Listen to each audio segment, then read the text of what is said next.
maintenant. C'est des questions de l'âme.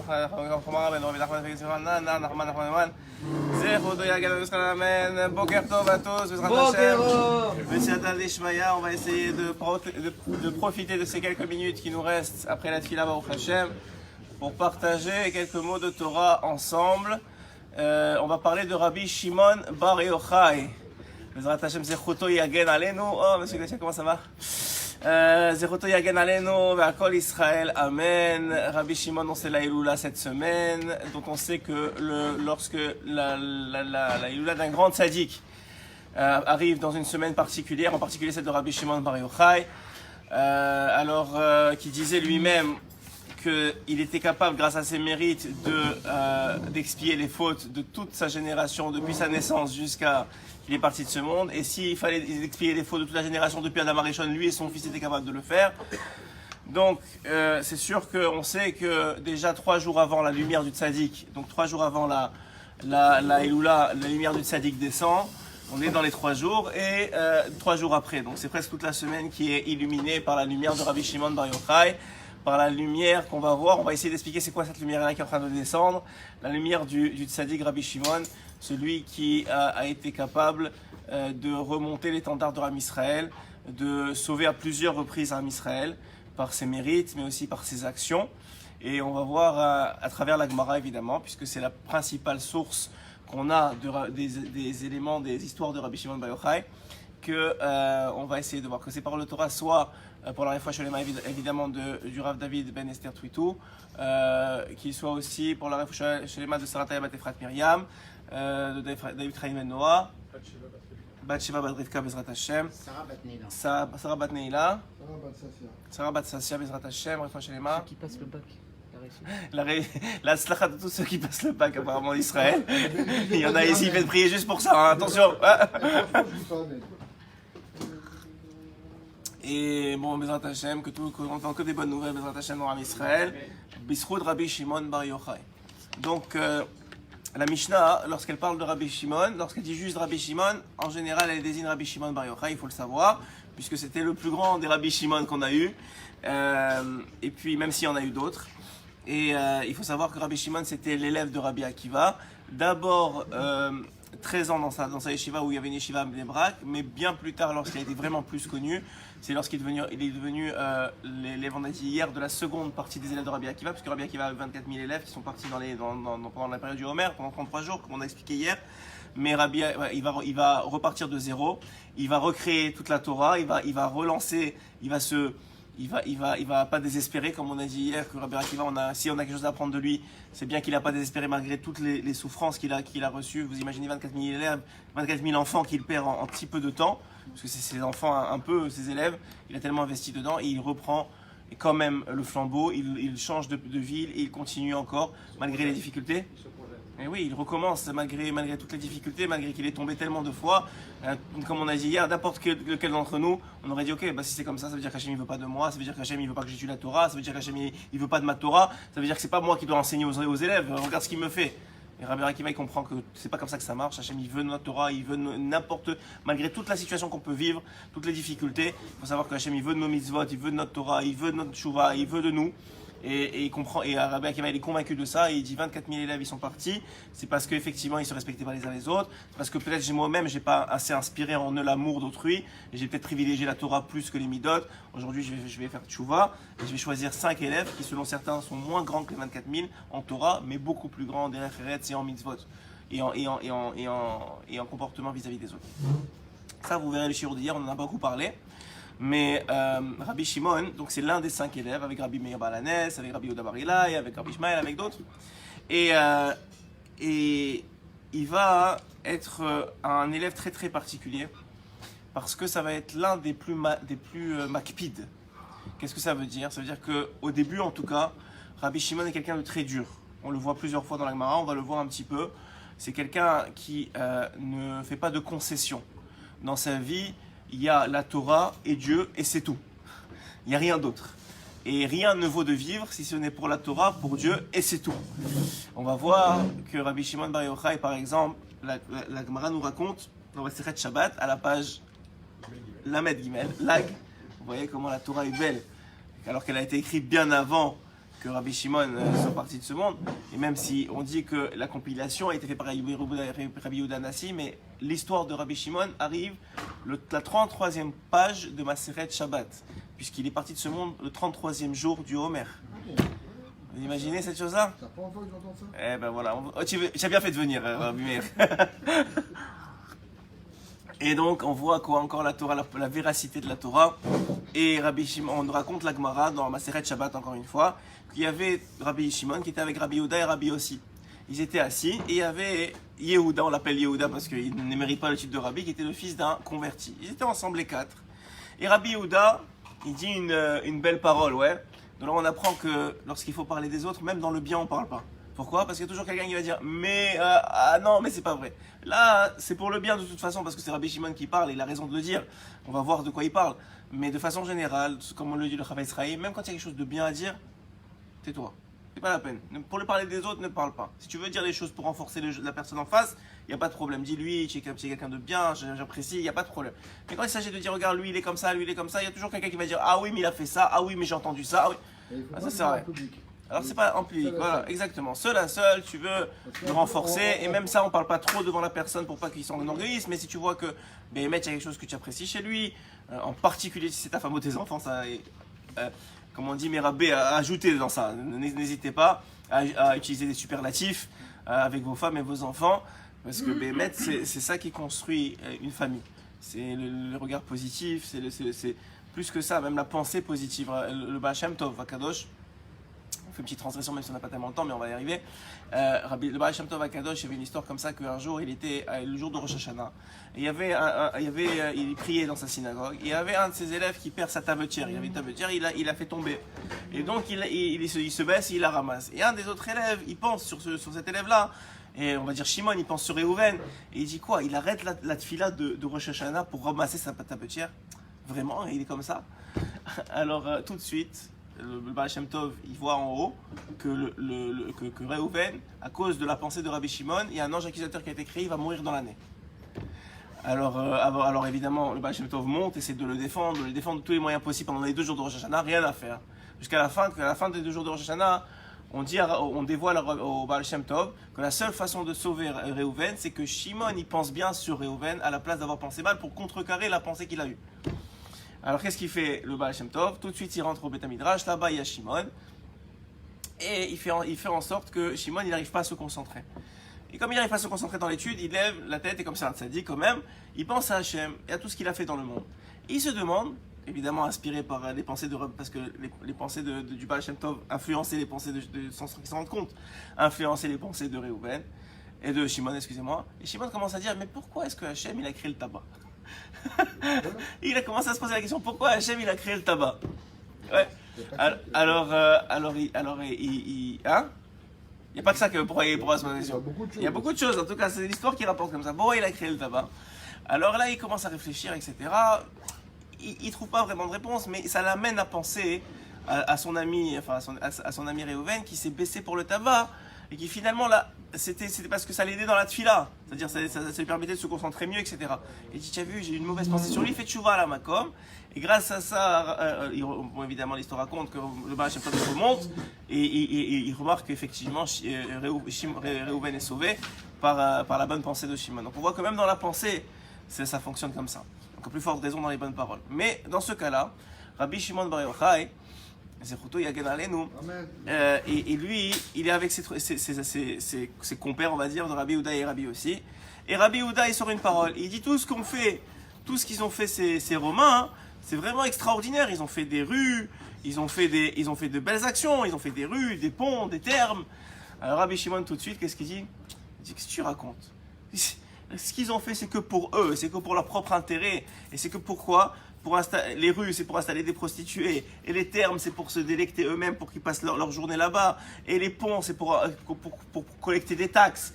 Alors évidemment, Rabbi Shimon, qui était quand même très très dur, et en particulier, il y avait une raison pour ça, parce qu'il y a un yann comme ça, hein, qu'un juif fait très attention à ses paroles, encore une fois.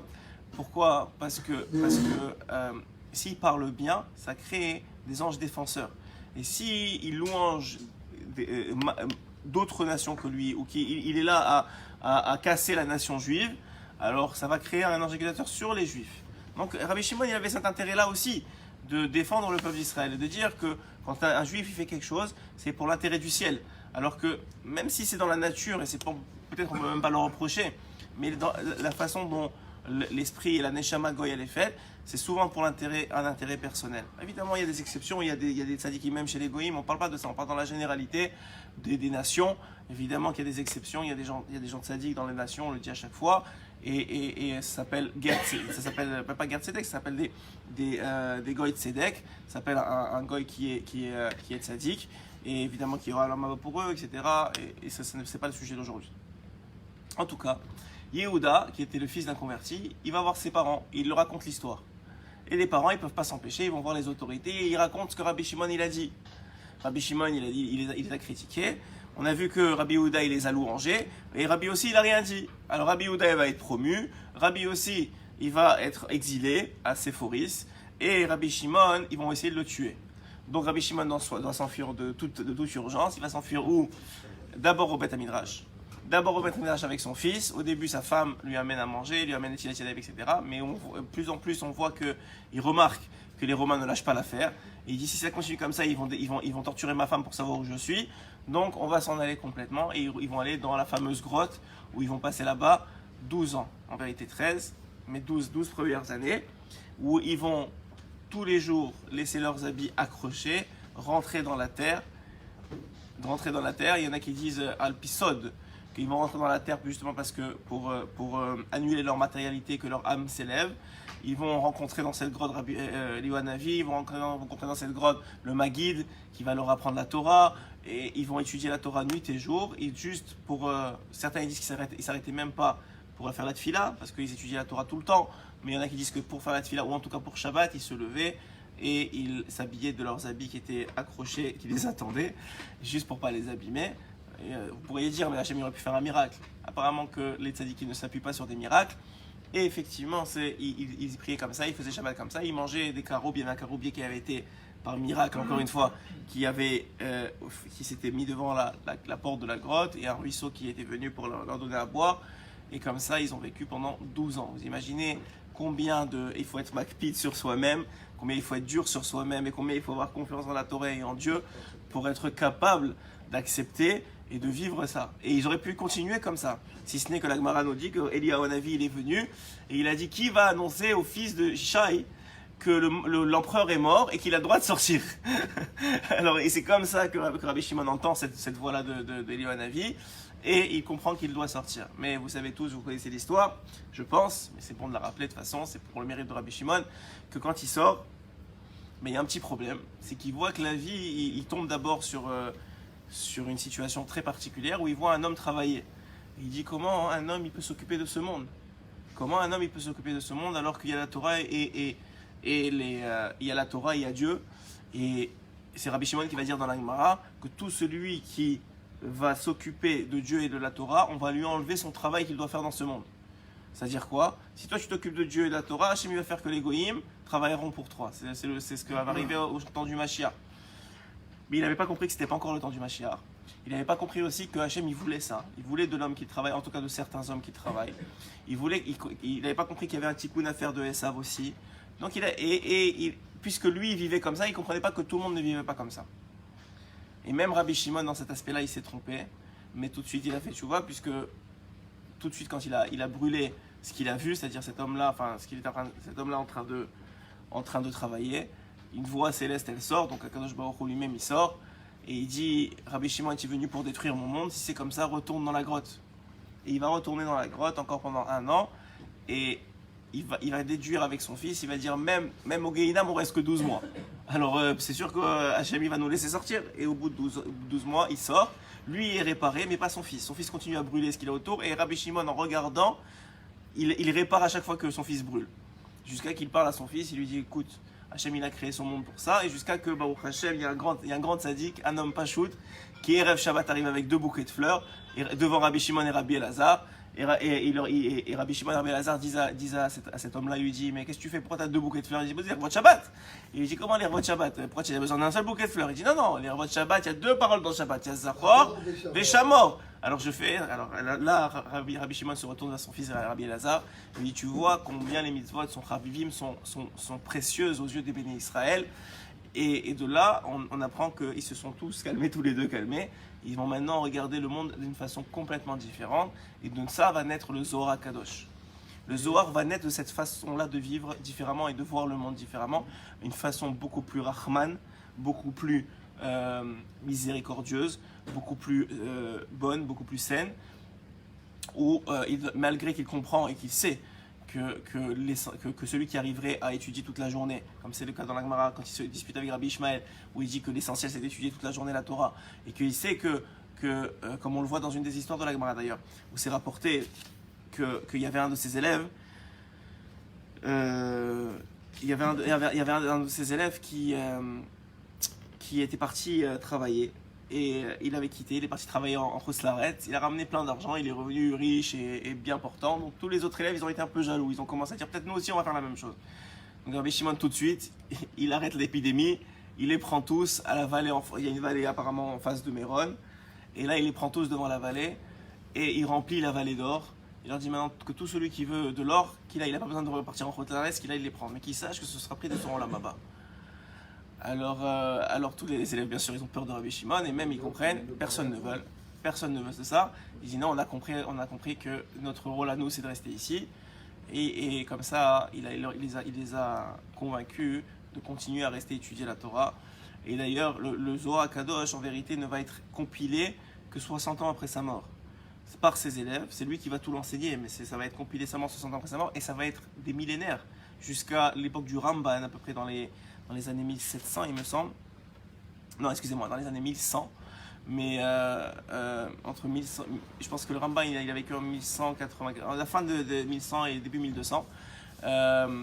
Et jusqu'au Rambam, excusez-moi, le Zohar va être caché. Personne ne va savoir qu'il existe. On a expliqué déjà souvent que la Torah, malgré qu'elle est là, malgré que l'écoute des Moran existait déjà en potentiel déjà à l'époque de Rabbi Shimon ou à l'époque c'est l'Ilun Nishmat, Rachel Batsadi. Que ses paroles de Torah sur l'Ilun Nishmat, Rachel Batsadi, vous ferez des brachot sur le petit déjeuner qui vient d'être apporté. À propos des fleurs, quand on offre un bouquet à sa femme, il vaut mieux offrir deux bouquets. C'est Vadaï, la malo. Chamor les apports. On apprend de la Gemara. On apprend la Gemara que c'est embellir la mitzvah. Vadaï. Tu vois que ça a touché même Rabbi Shimon. Ouais, ce que tu veux, deux petits, d'accord, c'est bon. Au lieu de prendre un grand, tu prends deux petits. Ce que tu veux, mais ça va embellir la mitzvah, c'est sûr. Mais badaï. Et donc, on disait, où est-ce que je m'étais arrêté, si vous suivez bien? On va vérifier que si vous suivez. On s'est arrêté à ce que Rabbi Shimon il disait. Ah oui, justement, comment il a fait pour écrire? Le Zohar. Il y avait de l'encre, comment il a fait pour écrire? Il y avait de l'encre. Ouais, je pense qu'il avait. Comment ils ont compilé? Avec de l'encre. Il était là-bas, enfermé. Comment il a trouvé les daves, l'encre pour écrire? Comment? Ah non, lui il n'a pas écrit pendant qu'il était enfermé. C'est ça que je te dis. Le Zohar n'a été dévoilé qu'après qu'il soit sorti de la tente. Et il a été compilé seulement 60 ans après sa mort par ses élèves. C'est pas lui qui a écrit. Et chaque élève avait quelque chose. Ils avaient appris de leur maître. Ils avaient appris de leur maître, bien sûr. Ils ont écrit le Zohar. Et quand il y a ce qu'on appelle. Ils ont écrit le Zohar, qui est la compilation de tous les secrets que Rabbi Shimon a dévoilés. Et le Zohar HaKadosh. Et évidemment que le Zohar HaKadosh, c'était, comme je vous ai dit, ça n'a été dévoilé en vérité. Ça a été caché, ce Zohar-là.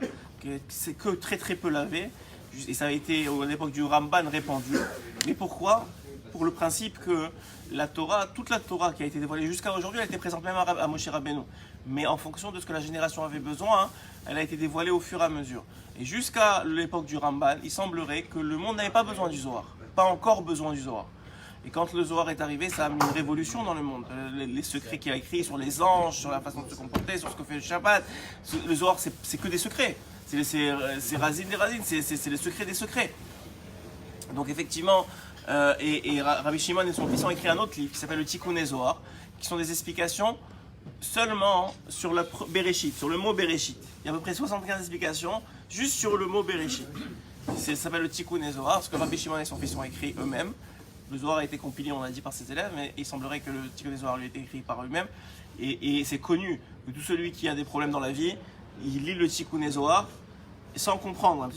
C'est extrêmement difficile de comprendre, mais sans comprendre, il lit le Tikkun Zohar et les portes s'ouvrent. Ça nettoie son âme, ça nettoie ses péchés, ça fait des choses extraordinaires. Tout celui qui sera capable de lire le Zohar ou le Tikkun Zohar le jour même de la Yevla de Rabbi Shimon, c'est sûr que aussi ça fait énormément de bien. Vous allumerez une bougie les rois de Rabbi Shimon Bar Yochai, ce que vous faites d'habitude pour le Tov Tzadikim, mais lire le Zohar le mercredi soir, lire le Zohar et le Tikkun Zohar en particulier. C'est rares sont les gens qui lisent le Tikkun Zohar. Sachez que c'est une ségoula, une fla'a.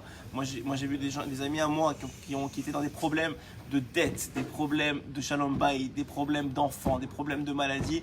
Ils ont ouvert le Tikkun Zohar, ils ont pris sur le lire 10 minutes par jour. En quelques mois, c'était réglé. Des choses extraordinaires, le Tikkun Zohar, ce qu'il fait. Et J'ai pas entendu ce que tu as dit. Commence à lire le Tikkun Zohar, voilà ce que j'ai dit. Le Tikkun Zohar, il est là. C'est un livre, c'est pas plusieurs volumes, c'est un seul livre. Il faut essayer de le lire le jour de la Yevla de Rabbi Shimon, c'est sûr, mais idéalement tous les jours un petit peu. Vous mettez une sorte de marqueur, quelques lignes, vous n'avez pas besoin de comprendre, mais c'est sûr que ça fait énormément de bien. On dit que le Zohar, quand on le lit, c'est comme un bébé qui parle. Non, les parents, ils sont tellement contents. Exactement. Quand le bébé dit n'importe quoi. Voilà, exactement. Très beau. J'adore la comparaison.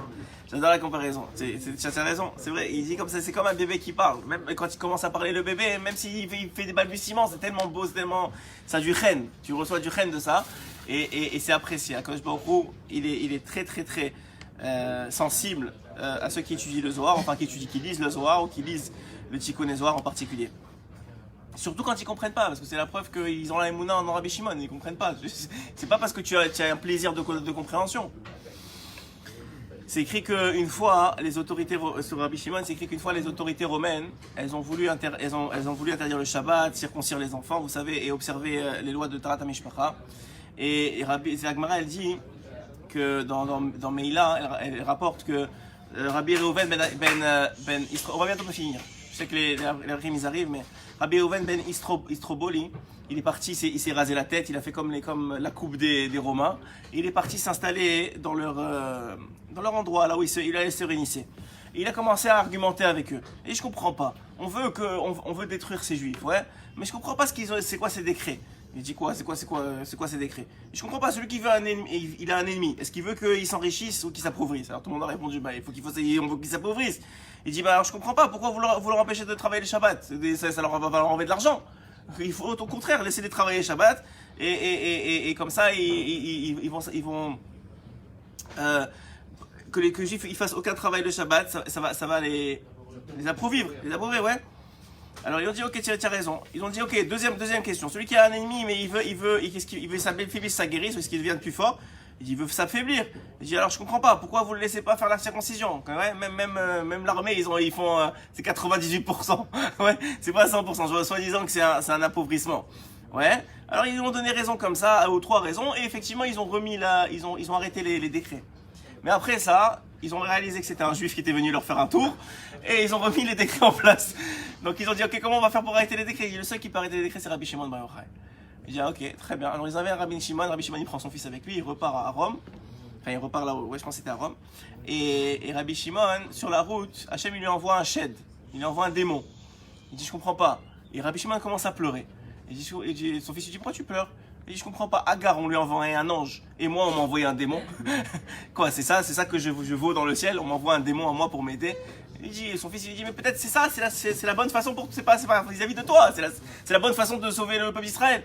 Il dit ok, tu as raison, peut-être tu as raison. Effectivement ce démon là il est rentré dans la fille de l'empereur et elle est devenue complètement folle, et tout ce qu'elle disait toute la journée, elle criait amenez-moi Rabbi Shimon. T'imagines la fille de l'empereur qui crie amenez-moi Rabbi Shimon.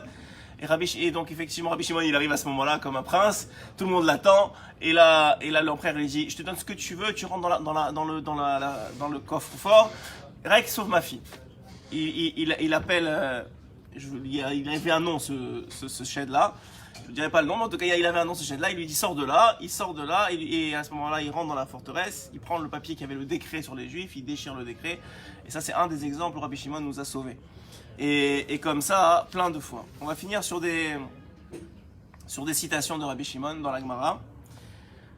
J'en ai sélectionné quelques-unes, 2 ou 3, juste qui sont très très belles. C'est écrit que c'est lui qui a dit dans Brachot que Hachem il a donné 3 présents, il a donné 3 cadeaux à Israël, mais que sur ces 3 cadeaux-là, c'est des cadeaux, mais il faut beaucoup souffrir pour les avoir. La Torah, Eretz Israël et le monde à venir. C'est les 3 choses qu'un homme, il ne peut pas dire, c'est d'ailleurs ce qu'on a dit hier par rapport à Rabbi Akiva, qu'un homme, il peut pas dire c'est difficile, alors c'est pas pour moi. Mais c'est parce que c'est pour toi que c'est difficile. C'est parce que Hachem il t'a donné un cadeau qui s'appelle la Torah, c'est difficile. Eretz Israël, c'est difficile. Pour certains. Moi, le monde à venir, c'est difficile. La Maba, c'est difficile. Le Shalom Bayit, c'est difficile. Avoir des enfants de la Torah, c'est difficile. Et tu vas tomber, ça va être difficile. Mais c'est Dafka parce que c'est de nature à t'apporter énormément, que c'est un cadeau, que ça rend les choses difficiles. Il a dit aussi, oui, tu as une question, Rabbi Meir. 3 choses, on a dit quoi? Eretz Israël. La Torah et le Olam Haba. Baruch Hashem. Bien Ensuite, il a dit dans le Midrash en 3, ça abordé au nom de Rabbi Shimon, que aider le peuple d'Israël, c'est comme aider la Shrina elle-même. Puisque la Shrina, c'est la mère des enfants d'Israël. Donc tout celui qui aide Eretz Israël, qui aide les enfants d'Israël, ils aident la Shrina. Et on va. Dans tout. Tu aides, même un sourire, ça aide un juif. Même un sourire. Tu aides la Shrina, tu fais sourire la Shrina. T'imagines? Tu fais sourire ton ami, tu fais sourire la Shrina. Et finalement, on va finir sur ça. Il dit dans Chabakouk, il s'est levé, Hachem, il s'est levé, et il a dit, sur toute la terre, qui mérite la Torah, il a choisi Israël. Qui mérite la terre d'Israël, il a choisi Israël. Qui mérite la Shrina, il a choisi Israël. Et de là, on voit combien Rabbi Shimon était amoureux du peuple d'Israël, amoureux de la Torah. Et en vérité, même quand il était makpid au début de sa vie, c'était juste une expression de son amour pour le peuple d'Israël et pour la Torah et pour Dieu. Mais cet amour-là, après ça, il s'est adouci avec les 13 ans, on a dit, avec le Zohar, avec tout ce que c'était nécessaire au monde de survivre. Mais Béhémet, on voit dans tout ça, et on va finir sur ça, que Rabbi Shimon, et c'est pour ça qu'aujourd'hui, tout celui qui va, par exemple, sur son kever le jour de Saïloula, ou même qui étudie le Zohar, il est protégé. Pourquoi? Parce que c'est Rabbi Shimon. C'est Rabbi Shimon lui-même qui par le mérite que tu te connectes à lui, que tu connectes aux Zadis, qui vient, il te protège directement par son amour du peuple d'Israël, par son amour de la Torah et par son amour d'Akadosh Baruch Hu. Azak Baruch, bonne journée à tous, faites des bonnes choses.